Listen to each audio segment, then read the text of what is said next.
It is Sunday, December 23rd, 2018, and welcome to Flicker Effect. This is episode 276. I'm David Lotz. Joining me for this one is Bobby Jackson. Hey, everybody. Merry Christmas. Yasha Wilson. Hey, everybody. And Michelle Hillard. Hello, everyone. Hi. Hey. Hi. As Bobby just said, Merry Christmas. Happy holidays. Merry Christmas to you. Happy Eve before Christmas Eve. Christmas Eve. Christmas Eve. Christmas Eve, as they say on Friends. We're almost there. That's what they say on Friends. Yeah, there is an episode. I think if Phoebe said it, she goes, Merry Christmas Eve. That sounds about right. I think I remember that. I don't know what to tell you. I'm weird. I know weird things. There's a lot of area of my brain that gets used up for just completely useless knowledge. Like super, super useless knowledge. You never know. It might come in handy someday. Mm-hmm. It might. Maybe. Friends trivia night at your local bar. Could happen. Yeah. Anyway, so it was a big weekend at the movie theaters. Sweet Jesus, it was. How many new releases do we have? At least in the top. I thought it was, 10? 10 releases came out this weekend, right? Like there's 10 well, of them. at least among the top 10 movies in the box office, 5 of them were new releases. We had Aquaman, we had Mary Poppins Returns, we had Bumblebee, we had Second Act, and Welcome to Marwen. All new releases this weekend. And we were supposed to have more. Alita Battle Angel was supposed to drop this weekend, and that got pushed. Yeah, it got moved back, which was beyond intelligent for whoever decided to do that. To have it this weekend in the first place? No, to move it this weekend. Like, there's a million things here. Like, it's. I find it hilarious that J-Lo put out a film this weekend that absolutely nobody knows exists. And I do mean nobody. Well, more people know it exists than Welcome to Marwen. I'm also like in the realm of like, did we all really need another J-Lo movie where she was, the street smart woman and all of a sudden is this business savvy person and everything? At least that's kind of what I've got from the trailer of this movie, and of which I have no desire to see, like at all. It really Josh, I'm ashamed of you. J-Lo is a national treasure and should be treated as such. Is she though? Is she though?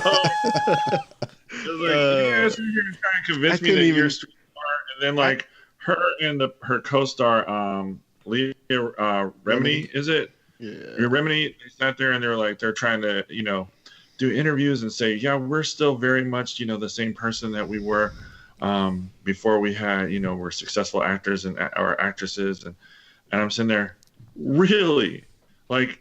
Am I the only person that has seen like your dossier of demands when it comes to anything that you need to perform and stuff like that? Like, give me a break. That reminds me of something that I'll mention later on when we start talking about movies. I was just about to say I didn't realize I was going to light a fire under Yasha's ass J-Lo talking debate. about J-Lo. I was like, oh. I don't know. You know what though? Honestly, if this was a typical maybe weekend of Christmas, it actually probably would have been a good move as good counter programming. But with so many sort of genre big tentpole movies coming out, it was sort of a bad call just because it got buried underneath all the other movies that if you didn't get to see Bumblebee, you saw Bumblebee. If you saw Bumblebee but didn't get to see Mary Poppins, then you went to go watch Mary Poppins, and so on and so on. So normally if there maybe had been just maybe a Bumblebee or maybe just an Aquaman, then sure, you slide that, second act, second chance, whatever in, and then maybe that gets some of that runoff. But with so many different movies, yeah, it just got completely buried under that. So maybe in weeks coming, it might have some sort of resurgence to kind of bring back at least of some of the budget that it cost to make the movie. I can't imagine it cost too much to make, but yeah, I think it really picked a bad spot to move into this time around. Yeah, because movies typically do better the longer they stay in the theater after nobody's gone to go see them. So yeah, no, man. I'm just saying that there's maybe an audience for it. I have no hopes for this. Let's be clear. I'm just saying that if I'm playing devil's advocate, that there's a possibility that people may go see it after some of the other stuff that they've gone to go see, and if it still happens to be in theaters. But yeah, I by no means have any kind of horse back in this race at all. And it's not that I have any like grudgingly feelings against J-Lo or anything like that. I'm just tired of seeing the same movie over and over again that she does, because that seems to be what she's going to do. And I guess I'm just kind of tired of it. Well, we got a lot of other movies to talk about, though, since I assume none of us actually saw the second act. What are you talking about? I saw it opening day. Wouldn't that be funny? That would be funny. He was like, yeah, but I did go see it. So, I mean, hey, you never know. Shannon might drag you to go see it, and we will be hearing a review from you in a couple weeks about second act. Am I the only person that just starts like busting out laughing every time you guys all say the word Bumblebee? Because I have this picture of Ace Ventura walking around saying Bumblebee tuna, Bumblebee tuna, Bumblebee tuna. Bumblebee tuna. No, just me. Okay. Like Bobby said it like 4 times in like the manner of like a minute, and I just started losing it over here. I just kept thinking Bumblebee tuna every time he said Okay. Ooh. All right. I'm sorry. I'm sorry. It's just the way he says it. It's almost the same way. Well, I'm sure it'll get brought up again at some point. I'm sure. I just start laughing whenever somebody says it. You'll know why. So, yeah, normally, if we were going to go look at a bunch of movies that are in the box office, we start at the bottom of the box office, like start at 10, go toward 1. We're going to go backwards because why not? Oh. Number 1 at the box office this weekend was Aquaman. New film in the DCEU, pulled in $67.5 million domestically. And nice. I don't have the global numbers in front of me, but I know it's doing pretty well for itself. So yeah, easily the number 1 movie this weekend. So I have a feeling we've all seen this, correct? Right? Yes. Mm-hmm. Yes. Yep. Now, Michelle and I have already shared our thoughts, our spoiler thoughts on this movie over on our Spoiler Effect feed. We did a spoiler review over there for this movie the day after we saw it. So, not to say we won't share our thoughts here, we will, but we'll go ahead and just kind of share those again really quickly. And I'll just say right off the bat, I very much dislike this movie. Quite a bit. In fact, the more I think about it, I think the more and more I dislike this movie. But wow, I really did not like Aquaman, and not to say there's nothing good about it. There were moments about the movie I liked, but it disappointed me quite a bit. And I feel like I went into it with a pretty open mind. I really wanted this to be good. I feel like I go into any movie that way. I want any movie to be good, but this did not work for me whatsoever. And since I've seen it and I've seen a lot of the reaction, there's no doubt I've seen also a lot of other negative reaction, but I feel like I've seen a lot more really positive reaction to this movie.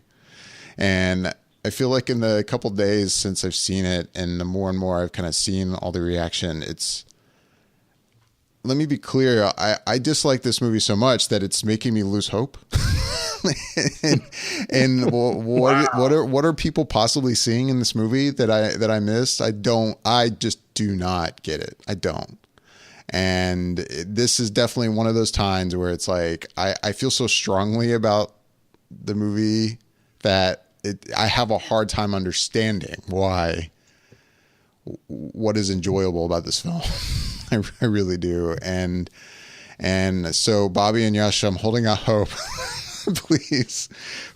I'm so super curious to hear what you guys think. But anyway, that's where I am with this. I will say it's it was kind of, Michelle and I were just talking about this again off air not too long before we recorded, like where would we rank it in the DCEU? And I think I said on Spoiler Effect that it's right down there at the bottom with Suicide Squad. And I think right now I kind of put it equal to Suicide Squad. Like Suicide Squad also had things about it I liked, but for the most part, I just really didn't enjoy that movie. And this is kind of the same. So that's my quick Aquaman review. Michelle, what did you think? I don't like bad movies, so yeah, I didn't like it. That's one way to put it. Wow. Basically where I'm at. It's a bad movie. It's done badly. From beginning to end.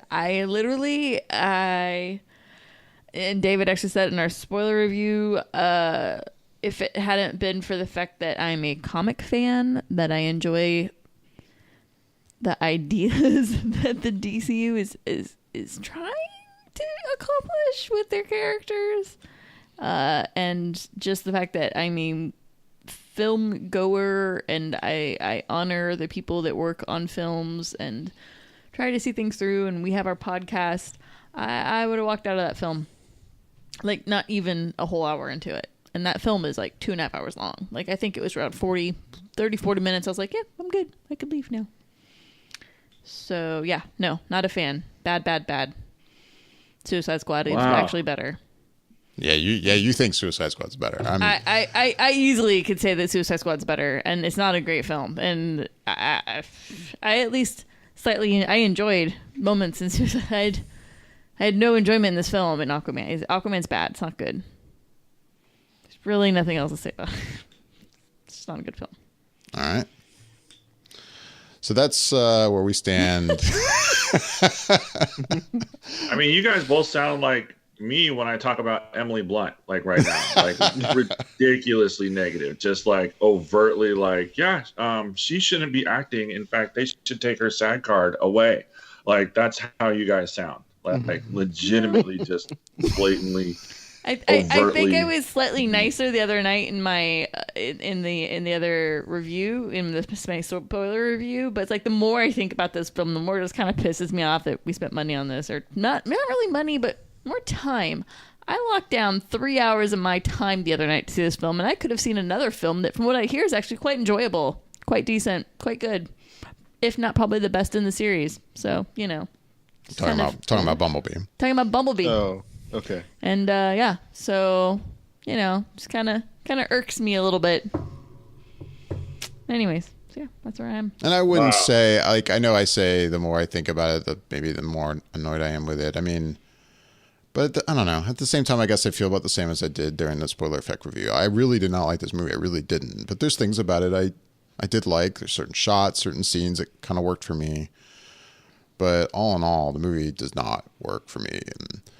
And Aquaman as a character in the movie, the more I thought about that, I'm like, just him as a hero, him as the central hero of this movie, the title character of this movie, it didn't end, and I didn't feel like a lot of like pumped up kind of like excitement, kind of pride for this superhero. I was just kind of like, I don't know. Does that make sense? Like he just... Yeah. I mean, yeah, he's got some cool abilities. Sure, he can talk to fish and do things with water and move around in the water really fast. And he's practically Superman, it seems like at times. But I mean, other than like a scene that we see early in the film that you see in the trailer where, he saves some people, and it's, other than that, I didn't see a lot of evidence in the movie that this was a hero like I could look up to, or something. I don't know. It's weird. But he's not even like an anti-hero. Like it's not like watching Deadpool. Do you know what I mean? Yeah. Like it's just he's a hard one to connect with. Like his journey in this movie didn't feel like, I don't know. It just didn't feel. It felt like it was missing something. So I don't know. That's where I am. Yasha, I'm curious. You've seen the movie. What did you think of Aquaman? Oh man. You know what? I thought it was okay. Like I didn't necessarily feel like you guys did, but it's like I kind of walked out. I was like, okay, you know, that was kind of fun. Um, would I put it up there? Like it's like obviously one of my favorites. Is it gonna make like my top 10 list? Absolutely not. Like it was so far gone from that. I just took it as it was. Like, and there's a couple of things about the movie that is just like really resonated with me. It's like Amber Heard is a horrible actress. Like she's not good. Like she's very, very pretty. And maybe there have been roles that I've seen her in. I think I've seen her in a few other things that she's decent in, but she's just not a great actress. And I got a chance to watch Jason Momoa basically act like Jason Momoa on the screen with a bunch of special effects around him. Because that's kind of what I took from this movie. I like Jason Momoa, so I'm just like, yeah, all right, I'm digging this, you know, whatever. I thought some of the fight scenes and some of the chase scenes were a lot of fun to watch, and that's pretty much where I'll go with it. I wasn't necessarily attached to the character. I didn't have that defining moment like you were just trying to describe, David, with, you know, him being a superhero. I really just kind of like, I was like, okay, cool. You know, I'll take this as it is. And that's kind of really where I sat with it. I was just like, yeah, this is, you know, okay. And it's decent. And then I just left it at that. Cool. All right, Bobby, what'd you think? Well, I got a chance to listen to you and Michelle do the spoiler effect for this movie. So I was going through and trying to visualize some of the things that you were talking about. And if I were to have made a list of like the good things and the bad things in this movie, and I would have been checking everything off you guys said, because you were so right in terms of a lot of the criticisms you had about this movie. And so I was just like, yeah, that's true. That's right. Mm-hmm. And then all that taken into account, I'm not going to lie, I love this movie. I don't know why. For against all odds, everything you say about it is right. I would not argue one point. And yet I left the theater like, oh, I'm ready to see Aquaman too. I really had fun. The nearest I can get to explaining why I enjoyed the movie is because before this movie ever came out, the one thing that I wanted to see from an Aquaman movie was Atlantis, was to see that visualize, to see what an underwater movie would look like. And I felt like they really nailed that part of it for me. Just the look of it, the feel, the way it displayed itself. And I would say seeing it in IMAX definitely helped boost that for me, just because it was a true IMAX screen, and seeing it in that scope, it was just something about it that looks so visceral and so real in the way the colors pop. And David, you had mentioned in your review in this spoiler effect that you had lots of shades of Tron when you were watching it. And I thought the same thing when I was watching it. And at one point I remember thinking to myself how curious I was to hear your thoughts because of how much you love Tron Legacy. And looking at that, there was certain parts that just like, all I need is a light cycle down here. And it's like exactly, you know, some of the look of Tron. And even there was a certain part where the music was like kind of synth in a way with some of the sounds of it. But it just had that look. It had some mix of Avatar, and it felt campy without going all the way, for me, full camp, to where I probably wouldn't have liked it if it was full camp. It rode that line just enough and was on the side of slightly less camp enough for me to even actually enjoy it. And Michelle had mentioned like the tones are kind of all over the place, which is true. And I think that honestly is the thing that kind of saved the movie in that way for me, because the tones shifted. Because had it stayed at one mode, like with that campy mode, I probably wouldn't have enjoyed it as much, just because I didn't want it to be sort of full camp. It gave me just enough of that camp. I didn't think particularly the one-liners worked. It wasn't in any kind of way funny, really, per se. There was definitely this montage romantic scene that was in Sicily that was corny and awful, but like the action scenes were so great in that third act where they were in underwater with everything going on there. That really worked for me really, really well. And I just thought, man, to have visualized this from concept to creation to actually executing it, it just looked really, really good to me. And there was obviously some times where that CG looks pretty wonky and it's not great. But I mean, with everything that they're doing, it's there's no way. So I kind of forgave some of the times when it doesn't look up to par.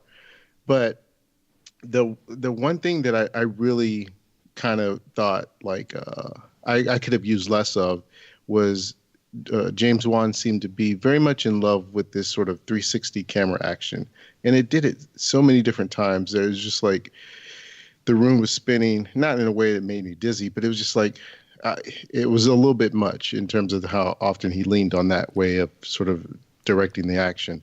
But there was just different times in the movie where I really felt like I understood this world, that they were doing and what they were going for. And I felt like what he was going for, he pulled off in terms of being able to make this own realized underwater world. And I really appreciated that aspect of it because had it not been for that, I probably would have fell on the other side hard in terms of not enjoying it. So that's kind of where I am with it. I will. You saw that in IMAX, you said, Bobby? Yeah. I will add to that. I did. Maybe one of the reasons why I liked it is the directing for the fight scenes in that 360 camera fighting that he did. Like, I thought that was absolutely gorgeous. I watched this movie in a theater that I had never actually watched a movie in before, and it was one of those theaters that the walls lit up as screen as well. Have you guys seen these or been a part of these yet? I've heard of them, but I haven't been and seen a movie there. Yeah, I've heard of them, but I haven't been to them. But they're supposed to be pretty sweet. Yeah, it was something I had never experienced, and I didn't even know that this theater was going to do that. Bobby, they have one at the Irvine Spectrum, and this is where I watched it. I watched it yesterday morning at 10 o'clock, so it was very empty in the theater. There was only about 50 people in this huge theater, and we were able to kind of move our seats to be in the middle. And in just certain scenes, the walls would light up, and it was basically 360 panoramic view of like being in the movie. It was very immersive, and that did add to how cool some of the scenes were and some of the action was. Like, I really genuinely enjoyed that. A little distracting at some points, but it wasn't something that was through the entire film. It was just certain scenes. All of a sudden, the walls would light up, and you would actually be in the movie. Like, it was interesting. He sounds completely perplexed over there, David. I don't know. It's one of those things where it's like I'd never heard of this, by the way, and I don't know. It's one of those things I'd be interested to experience. It sounds interesting, but then at the same time, there's certain movies where I don't know if I'd want to experience them for the first time like that, because it's like it's like a movie theater is adding its own like extra sensory experience to a film that was created to be an exact certain way, you know, like, I don't know, but that's interesting. I'd never heard of that. But yeah, as for Aquaman, I don't know anymore. Like, and like, yeah, I don't know. I guess I'm gonna have to move on with my DC life. Hoping for the best. Yeah, I feel bad for you just because obviously I know how much you want to enjoy these movies, and I think we're all on the same page in terms of wanting these movies to succeed. And so when something doesn't work, it's disheartening, and I could totally be able to feel that with certain other movies that have come out from the DC universe. And so I honestly didn't know where I was going to fall with this one, just because of the nature of what my expectations were going in, which was based on what we've seen of Aquaman from Justice League, and also from I guess technically you wouldn't really say Batman v Superman. It was like just a small snippet. But yeah, I mean, I just felt like Momoa is playing an Aquaman very unfamiliar to me in the sense that there's some comic book traits that he shares, but overall this is sort of his own thing, really, as a version of Aquaman that isn't really like any comic book version I've ever seen. And so it's kind of hard to know what you're going to get. But he was pretty much like Yasha said, kind of Jason Momoa doing Jason Momoa as Aquaman. And I will say again that everything you guys have said that's negative about it is true. And he doesn't really come out of this feeling like he has a real complete character arc per se. I mean, he obviously does have an arc, but there's certain things about it that you kind of come away not feeling like he's all that much different than how you see him from when you see him in Justice League. So there's a lot of problems with it, but whatever reason, I still just did have fun with it, and it, the sort of playful tone that it had. Yeah, and then that what you were saying about how you feel bad for me because it's like I want these movies to be good. I want to have like a good set of DC films, and the thing about it too that's just so frustrating is that the movie is doing well. And I'm a part of that. I saw the movie too, and this is one thing. It's a concept I don't quite subscribe to. Like I've seen some stuff on Twitter of people going, like, "Look, people that I guess agree with me. Like, look, people, everyone is seeing Aquaman, yet no one like it's already made more money than Into the Spider-Verse, for example, and a good film, which is an excellent." I would say amazing film. and that's depressing. Like, but at the same time, I just to say that, oh, this movie made money because people like it isn't, people wanted to see it. I wanted to see it. So yeah, I saw the movie. Like I was curious, I wanted it to be good. Like that's why it made so much money this weekend. And that's the frustrating thing too. That's, why the fact that so much pressure is put on that first opening weekend when really, it should be the length of its box office run in reality. Like, will it have legs? Will word of mouth carry it on or not? But yeah, it's annoying that this movie to me is doing so well and that we're going to get more of this, like that we will get an Aquaman sequel that will probably be more of the same with the same director. A movie that I could say right now, like, I don't care how good the trailers look. I won't see it opening weekend. Like, I will wait until somebody tells me, like, no, David, they righted the ship. You got to see it now. Then I'll be like, oh, fine, I'll go see it now. But it's gonna be a hard sell. Like, I didn't know you felt that badly about it. I mean, that's crazy. I don't know. I didn't like. I'm like Michelle said, and I said this in spoiler fact. Like 30 minutes in, I was just like, this is not the movie I want. Like, I wanted to leave. I was that annoyed by it. Like, just the whole campy, like, just, I don't know how to put it without talking spoilers. I don't want to get into plot points, but I really didn't like this take. I really didn't want this movie. It was actually, I was already skeptical of the movie going in based on the trailers. I was kind of like, oh man, the look is kind of so CG and everything. I wasn't digging the look, but I was like, okay, hopefully it's good though. And even with my skepticism, this was worse than I thought it was going to be. Like, even at its lowest, I was like, oh man, this looks like it could be bad. But then this shot below that for me. That's how much I disliked it. It'll be very interesting to see what kind of sea legs it has.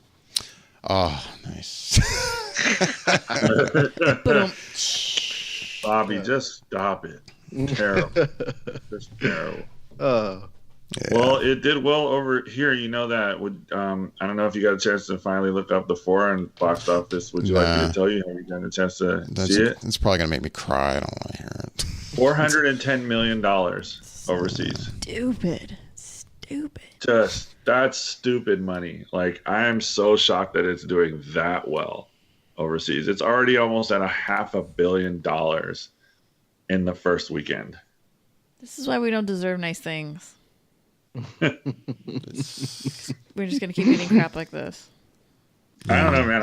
I'll go see the second one. Like I'm interested. Like I want to see how they're going to carry it over. I don't know much about the post-credit scene, but I think it's a shame that, like, I mean, I think Amber Heard is probably the weakest thing, one of the weakest things out of that movie. I mean, I liked it to an extent that I'll definitely go and see it again. So, or not again, but see a sequel. See a sequel, right? Well, let's talk about a different movie. So at number 2 this weekend was Mary Poppins Returns. Pulled in a little over 22 million. Sorry, our cat is just deciding she wants to be a part of the show. She's like rubbing up against my mic. Oh wow! Her tail's literally whipping against the mic. She is now laying on Michelle's computer, which is hilarious because this cat used to not like me at all. This cat used to not like people. She didn't like anybody, I will say. So I'm sorry. It's just funny because she's just like all of a sudden she's just like, "Oh hi, Michelle, I like you today." What the hell? No. Sorry. It's very distracting. It's very distracting. Also, it's like I wonder where this is going to lead to because she's never like affectionate like this. So it's very like, so weird. Where is this going to go? I don't really know. Let's just see what happens. It's like I want to put her off the table.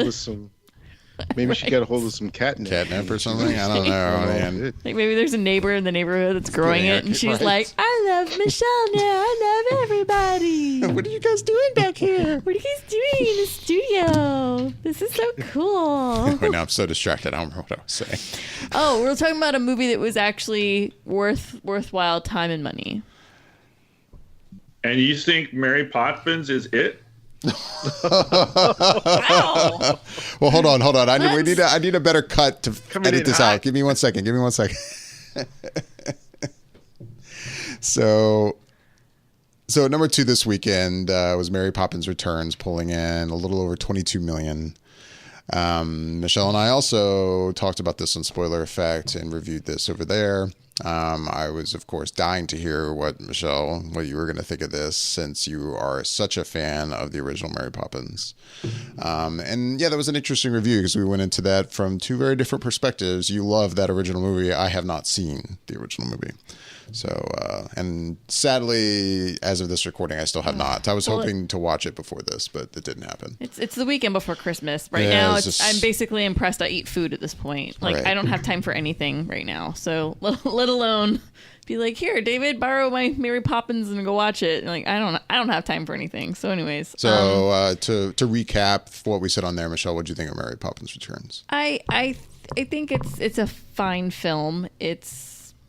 I don't know. It's not bad. And I said that. I said it's not a bad film. I'm not in love with this film, but it's not a bad film. I think I didn't connect to this film, but I can see other people connecting to this film and enjoying it. And if they do, I think that's good. I think, if there's young kids out there that find something in it that they get, that they want to make a part of them and they're growing up, then I think that's a good thing. I will say I've not changed my opinion on the movie itself, but at the same time, like I guess I've had more time to digest it from the time when we did the Spoiler Effect show right after seeing it.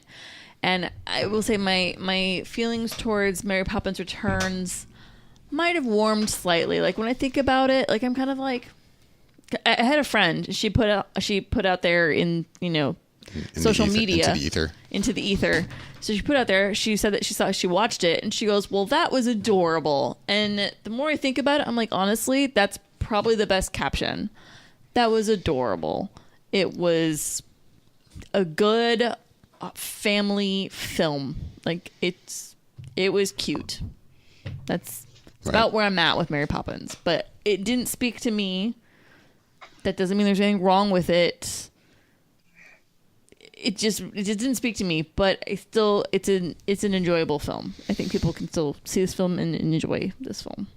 Yeah, and then again, going into how the different perspectives you and I went into this movie with, it was interesting that I feel like we both feel the same way though about Mary Poppins Returns. Right. Like, I am the same. I'm like, the movie's fine. Like, it didn't do anything for me overall. But I could see that a lot of people may really enjoy this movie, and that's great. I unlike Aquaman, where I'm like, I don't understand how you could enjoy it. This movie, I get you. If you enjoy this, great. Like it didn't do anything for me, but it was fine. I mean, I think maybe one of my bigger negatives is like the musical numbers in it.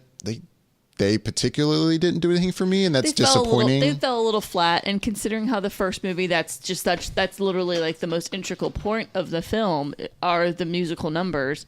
For this, they fell flat. They did, and I think that was kind of the disappointing part. Right, but yeah, I don't know. I mean, the movie's it's good, but it's I don't know. I walked out of it going, okay, well, that was good, but right. And the reason why I don't begrudge people if they enjoyed this film is because I feel like technically this film is well done. Mm-hmm. It's technically done well. The acting is good. The storyline is good. It's thought through. There might be a scene or two that they didn't really necessarily need, but overall, from start to finish, this is a sound film. Right. When I look at Aquaman, no. So that's why I can't begrudge somebody for really enjoying Mary Poppins, but I'm going to give you a little bit of nudge, what for enjoying Aquaman, because I look at that film and I'm like, technically, that is not a sound film. Right. Anyways. So, Bobby, did you see Mary Poppins Returns? If so, what'd you think? Yeah, I did see it, and I had been on the line of people that haven't seen the original, and so I actually did get a chance to watch the original before watching this, but I didn't get a chance to watch the full movie. I got about halfway through and then I got called away to do something. So it gave me just enough time to get a sense of what Mary Poppins is as a character, or who she is as a character, and sort of kind of to understand that world.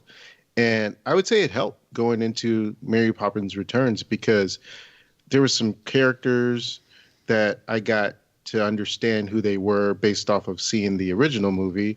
Like there's this admiral guy who has his house. Admiral Boom. Yes, there you go. He was in the original, so when he showed up in the Returns, I was like, oh, hey, look, it's that guy, And so it was kind of like little things like that kind of helped bolster my experience watching the movie.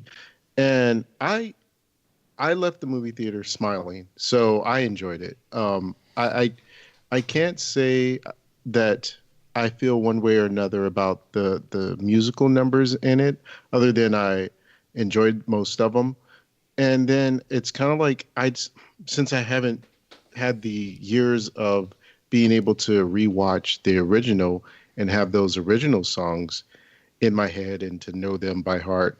To me, it's these newer ones didn't hold any more or less weight than what the originals do, other than the ones that if you're alive and on the planet, you just hear them just because they're popular songs. But there was a couple other songs in the original that as I was watching the movie, I don't think I've heard before, because they're not as big and popular and sung by most people. So those songs to me in that original are about on equal footing as the new ones in this one, because I didn't know either. So it's not like, I've watched the original tons and tons of times to have those other lesser known songs stuck in my head.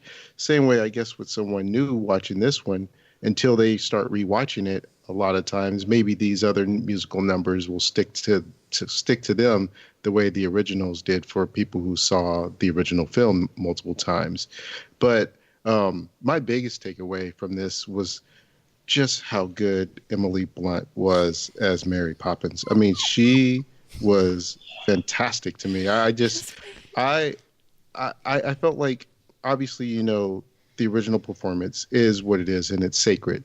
Yeah. But for someone like me who didn't hold it as such in that way growing up with it, I was just looking at her portrayal of if she was trying to be the character of Mary Poppins from the book, which I guess I don't really know if that's a case or a thing, or if she was trying to be like Julie Andrews' portrayal of Mary Poppins.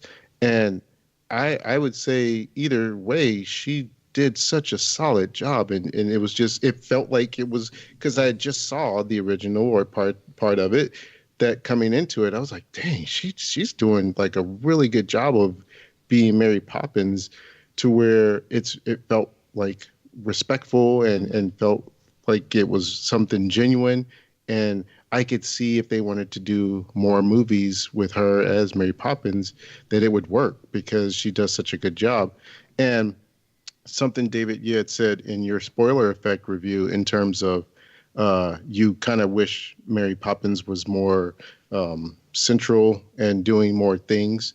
And from the parts that I saw in the original, she's similar to how she is in this one, in that she wants other people to sort of solve their problems for themselves, but she just gives you just enough to just sort of push you down the right road in terms of doing it. And she plays the background a decent amount. And so I just thought all those things were really well done. And when you look at the surface of this, in terms of this Mary Poppins Returns, and you have the Banks kids that are grown up, and she's there to look after them as well as the kids, I felt like that's such a good way to tell this return story, because if you think about it, in this day and age, what most people love to do when they return to something or make something after so many years is they love to tell a prequel. And I really don't want, even though I'm newer to the character and to this movie, I really am not interested in seeing how Mary Poppins became Mary Poppins and how she got her powers and how she's able to do those things. And that could have been so easily a way that they went with this movie. And they didn't. They just continued on, and she's still sort of very mysterious in the way that she does things and how she finds her calling and all those aspects. So I really appreciated that. Unless Michelle tells me if I watch the other half of the first movie, they actually explain all that. But then, from what I got, I really did enjoy this movie. No, you never learn about Mary, and honestly, that's super okay. Like, you don't. Yeah.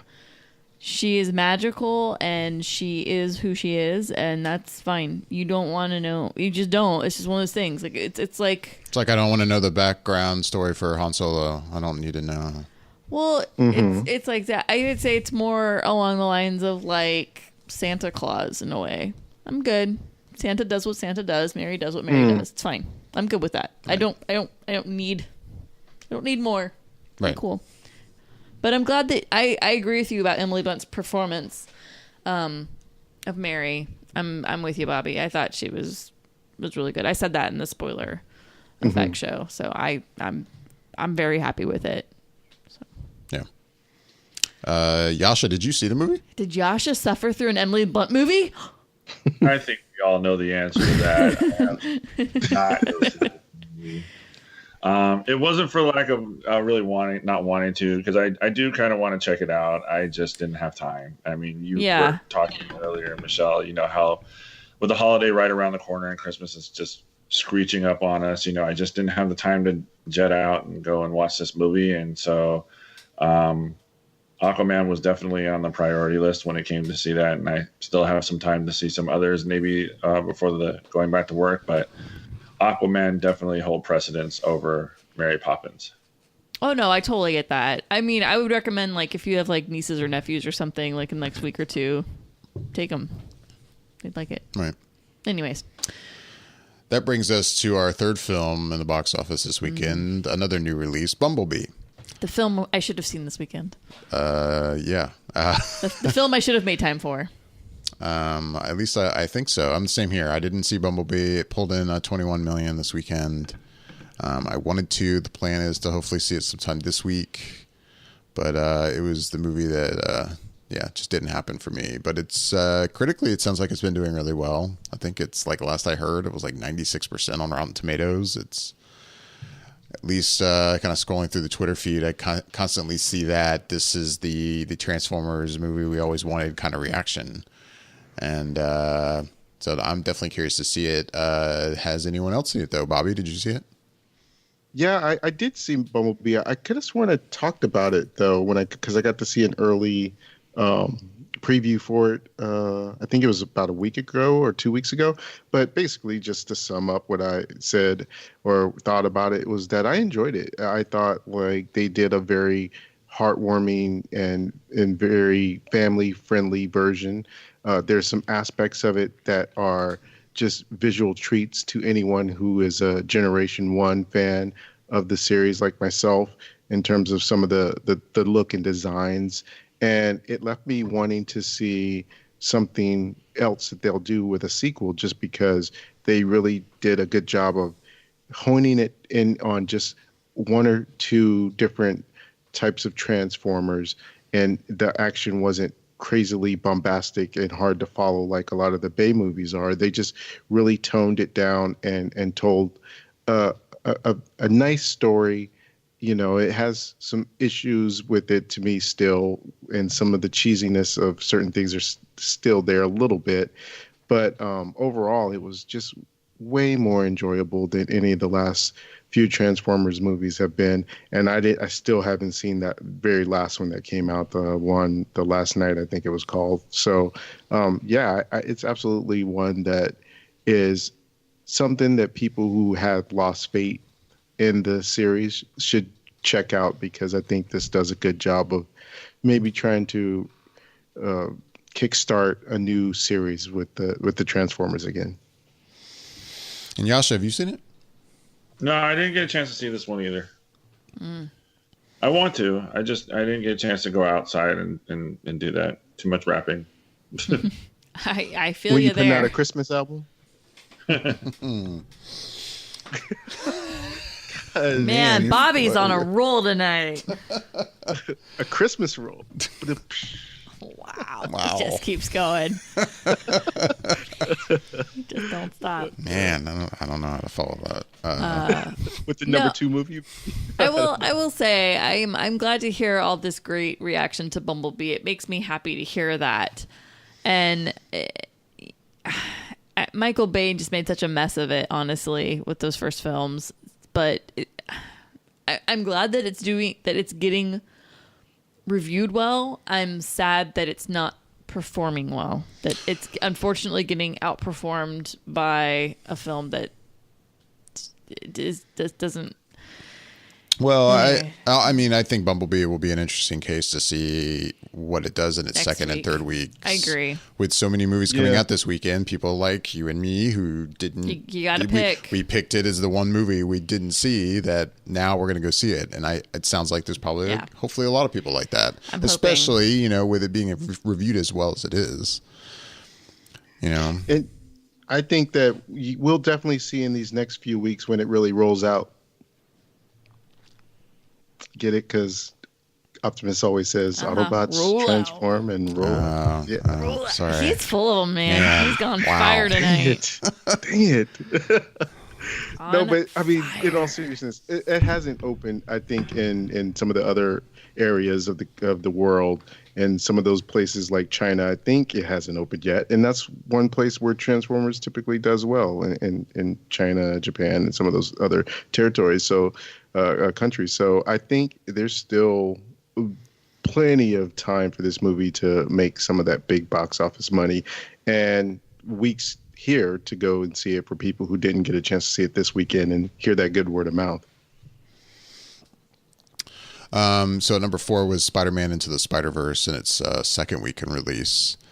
And Bobby, you've already talked about this on here. I guess I talked about it on Spoiler Effect, but I haven't talked about it on here. But I kind of said earlier, the movie I think is great. I love Spider-Man Into the Spider-Verse, and it is a definite must-see. Michelle, I think you've already kind of hinted that you feel the same. Yeah, no, I'm really happy with this film. I thought it was fabulous, if not probably one of the best Spider-Man films I think I've ever seen. I thoroughly enjoyed it. I really have no issues with this. It was visually stunning. I think the storyline was put together extremely well from beginning to end. It's ridiculously good. I think unfortunately there's some people out there that see it or that look at this film not seeing the film but just going, oh, well, it's a cartoon, and I'm like, so much more than just a cartoon. Like, this just isn't like going to see a Disney cartoon. This is, I don't know, it's it was like seeing a Marvel film almost. Like, it was literally like seeing, it was a film. This was a solid animated film. Like, it was, and which is hard to explain what I'm saying, but it was really good. I'm a hell of impressed with that film. I really, really am. I want more. Yes, please. In a year, what animated films do we get this year? Incredibles 2, and obviously Ralph Breaks the Internet, and yeah. I mean, some of the bigger ones. Am I forgetting other? There are. But I mean, I'm just thinking off the top of my head, and I mean, for me, it's easily the best animated film of the year, and I liked Incredibles 2 quite a bit. Yeah. But I'd have to put this above that. What were you gonna say, Bobby? I was just going to say, I think it's going to web up the competition in the best Oscar category for animated. So, Yasha, did you see Spider-Verse? That's quite enough, Bobby. That's quite enough. I don't think it's enough yet. I think I still got a couple more. I got a couple more in me. He's like that uncle at the Christmas party that everybody's like, oh, Uncle Bobby with the puns and the jokes. I guarantee you there's some people out there listening that's appreciating these puns. I have actually said to people, this could very arguably be the best Spider-Man movie that has been released. Yeah. You know, and they're like, really? Like all the live action ones. I'm like, yes. Arguably it could have a very sound and, you know, just argument as being one of the best, if not the best Spider-Man movie that we've seen so far. It's so good. It was, I mean, the way I described it to us, it's like, it's beautiful. Like, and I mean that in the most sense of the word of just like, it's hard to describe it as anything else. Like the animation, when you're watching some of the close-ups of their face, like, bravo. Like, it is amazing what they can do with computer-generated animation nowadays, because it's absolutely stunning and visually exciting to watch, especially some of the scenes that they did as Spider-Man. It was absolutely awesome. Just awesome. I fully agree. I think we all agree. Yeah, I think the movie's excellent. I think all four of us, basically, if we were sitting in the row in the movie theater, would sit up and applauded, basically. It's a definite. Yeah, that's fair. For anyone who hasn't seen it, go see it. Give this movie money. Go see it. This movie should have all the money. Yes. This movie should have all the monies. Yes. Forget Aquaman. Just go see Into the Spider-Verse. Oh, so much better. As for the rest of the box office, I'm just going to go through them, and if you guys have seen any of these movies, you want to talk about it, please stop me. But number 5 was The Mule, new Clint Eastwood film that I'm actually pretty interested in. I'm curious about that one. Yeah, I don't know. I honestly haven't seen any reaction or reviews for this, so I don't know how it's being received. But I will say, based on the trailer, it looked interesting to me. It does. But yeah, that's in its second week in release with almost 10 million. At number 6 was Dr. Seuss's The Grinch, in its 7th week in release with a little over 8 million. Number 7 was that one of those other new releases we were kind of talking about earlier, Second Act, with 6.5 million. At number 8, Ralph Breaks the Internet with about 4.5 million. Way down at number 9, Welcome to Marwen. Really not many people saw this movie. It pulled in about 2.4 million for its opening weekend. Yeah. And it looks so good. Yeah, I still plan on seeing it. The reviews aren't great, but I don't know. I still like the trailers for it, so I still want to see it and make up my own mind. No, me too. I'm right there with you. It's funny because I think the first time I saw the trailer, I was kind of like, oh, okay, well, this looks kind of good. This looks interesting. And then the more and more I saw the trailer, the more and more I was like, no, this doesn't look good. Like, I feel like it slowly got to a point I was like, I'm not feeling this anymore. So now it's one of those, I'm not going to go see this in the theater. I would like to see this film, but I'm not going to go see it in the theater. I'll watch it at home. Yeah, and I don't know. I guess this was a trailer or two for me that just never really worked for me. I don't know. There was nothing about these trailers that caught my attention. Like, it just, I had really from the beginning, no interest in seeing this movie. And then, I've been hearing that reviews have not been good for this. So now I'm definitely like, I'm good. When does Mary Queen of Scots come out? Mary Queen of Scots was at number 10 this week.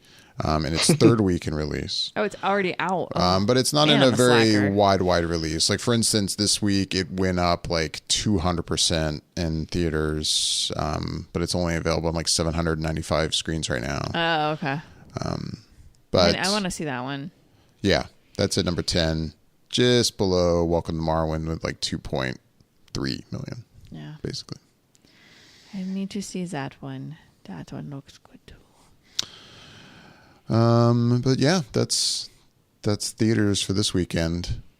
Anything else really quick that anybody saw that they want to talk about? Or? I actually got a chance to watch Bird Box. Oh, I want to see that. I've been watching Christmas movie. This is very much not the Christmas movie. No. I will say real quick, I heard that as a parent, I should see it, but I should expect it to upset me. Unsettle you. Yes. Is that true? You know what? I don't know if that's necessarily the case. I mean, I'm not a parent. So, I mean, if other parents are saying that, then, you know, you might want to heed what they say. I mean, watching it, there is a scene like when the movie first starts that's just kind of like, whoa. Like, it really builds the character for that Sandra Bullock is playing. It kind of sets the tone as to what kind of person she really is and what kind of world that we're kind of getting with her. But I liked it. It was almost like,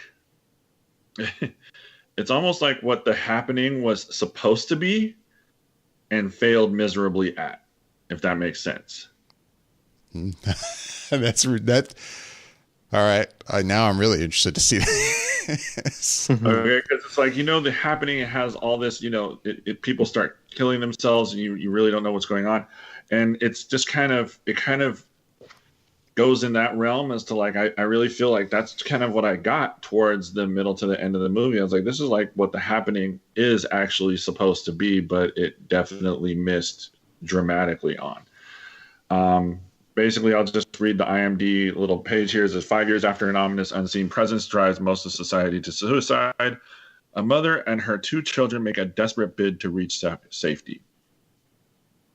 And it's interesting, but it's also very formulaic in the sense that when you see how she's acting and how she's working with these other characters that they're forced to interact with each other, it's almost the very same template that you would see in just about every end of days type of storyline. And I don't want to get too much more into it because it's going to remove any of the surprise or, you know, the characters, but we do have some amazing talent in it. BD Wong, I think is what is it? Yeah, BD Wong is in it. John Malkovich, who is John Malkovich, and he's absolutely amazing. He's a lot of fun to watch. Sarah Paulson's in it. Sandra Bullock, Trevante Rhodes, and Lil Rel Howery. These are just people that I've recognized from other films and other things that I've seen them in, and they were in it, and they were fantastic while they were there. So I definitely recommend it. You know, check it out. It's an interesting movie. Maybe, I'll watch it after Christmas. Doesn't exactly sound like the perfect feel-good Christmas movie of the year. Yeah, it's not. This is not that. Bobby, did you see anything else? I watched a movie on Netflix called The Kindergarten Teacher with Maggie Gyllenhaal, and she plays a kindergarten teacher who has this young student who seems to be very prolific in being able to do poetry, and she takes a gleam to him in an unhealthy way. And that's all I'll say about it. I enjoyed it, and it's on Netflix. The other movie I got a chance to see in theaters was The Favorite. And I know you guys had talked about it when you did the spoiler effect.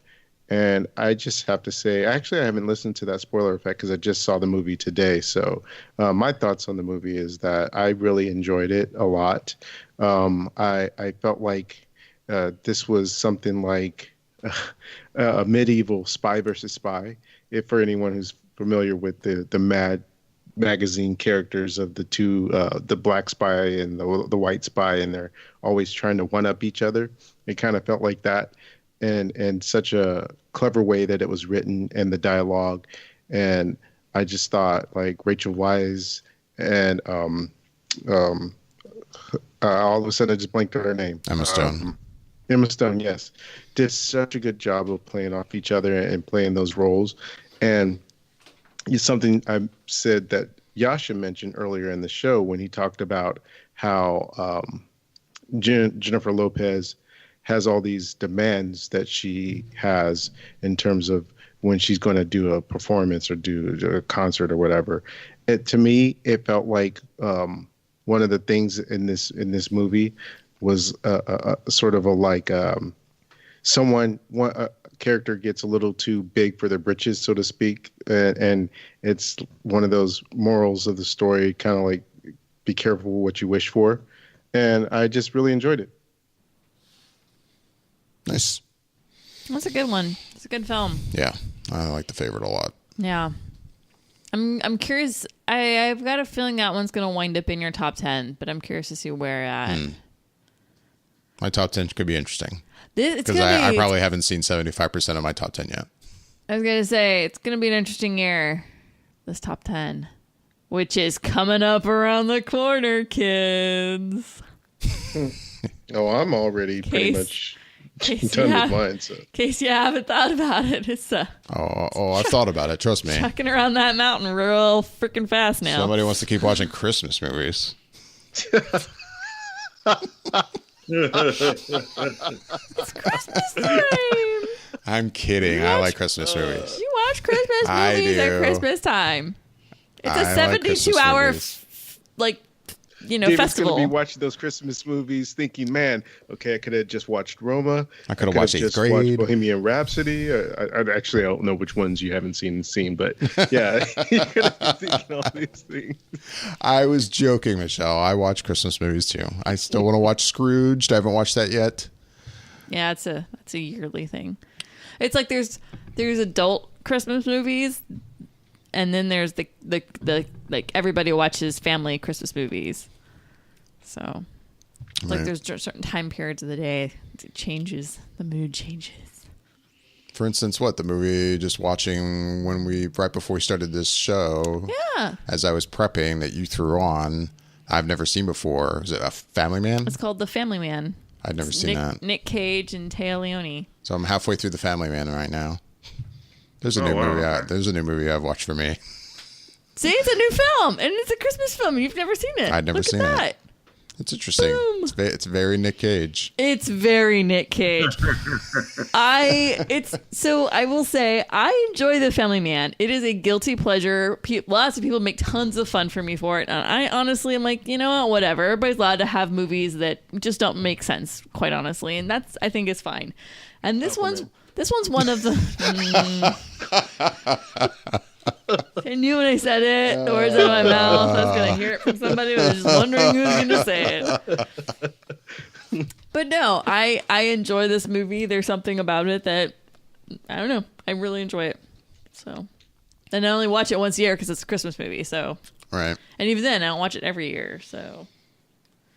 Yeah. Is it though? I mean, so far, most of it takes place after Christmas. I mean, is it really a Christmas movie? Oh, I haven't watched David. all of it yet. Just saying. We're going to go down the rabbit hole of Nightmare Before Christmas and Die Hard, huh? As we close out the show. See, now you brought up Nightmare, and that makes me want to go off on a thing because I knew it. Because it's like, I feel like this year more than ever, I have seen Nightmare Before Christmas labeled as a Christmas movie. Like it's like everywhere is like, oh, Christmas movies this month on this channel, and Nightmare Before Christmas is one of them. Or I don't know. It's just, and I feel like there's other examples. Like can't think of them off the top of my head, but I'm like, I feel Gremlins. like, what's that? Gremlins? No, just I'm talking about Nightmare in particular. Like seeing it in stores with Christmas stuff and. It does seem to be everywhere. I'm like, why? What? No. This December. Like, and I get it. I've heard the arguments And I get the arguments. I think just for me, because the overall aesthetic of that movie is so dark and Halloween, like, that's a Halloween movie for me. I'm sorry. I get that it takes place after Halloween, so basically the movie is taking place around Christmas. Mm-hmm. I get it, but sorry. No, that's not a Christmas movie. Right. I mean, the argument can be made for so many films. As we all know Die Hard, we all know everybody has their opinions on that, but like I've got some movies that I won't call them Christmas movies, but like I would watch them around Christmas time. Like there's one that, and I haven't watched it this month. I'm surprised. I like watching LA Confidential in December because the first third of the film takes place on Christmas Eve. And it's like Christmas Eve, 1950s LA, and it's, I don't know, there's something about it. I like watching it during the month of December. It's one of those weird, it's not a Christmas movie, obviously. Right. But because it takes place for some portion of the film at Christmas time, I do enjoy it during the month of December. Right. And there's a couple of films like that I mean, quite honestly, one of my favorite Christmas movies is not actually a Christmas movie, but it's become a Christmas movie. And that's Meet Me in St. Louis. Okay. Almost everybody considers it a Christmas movie. It is not a Christmas movie. It actually takes place, the whole film itself is supposed to be fragments of a year. So, I mean, there's a section for Halloween, there's a section for springtime and for summer, and then Christmas time, which is the apex of the film. So I think that's why everybody thinks of it. And Judy Garland sings Have Yourself a Merry Little Christmas. That's the first time anybody in the history of life has ever heard that song sung, is in that film. So I think that's why everybody assumes it's a Christmas movie, but it's actually not a Christmas movie. But everybody watches it at Christmas time, it's going out of style. I love it. It's one of my. I usually almost always watch it in December. Love it. So yeah, there's lots of movies. We could go on for hours. Yeah.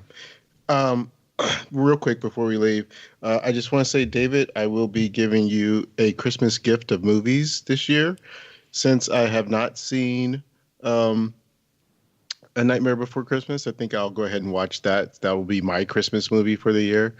And I see. Oh, you didn't know you hadn't seen it? You've never seen Nightmare Before Christmas? Oh my God, guys, we've talked about this at least 100 times. We talk about it multiple times. Yes, I haven't seen it, but I will rectify that.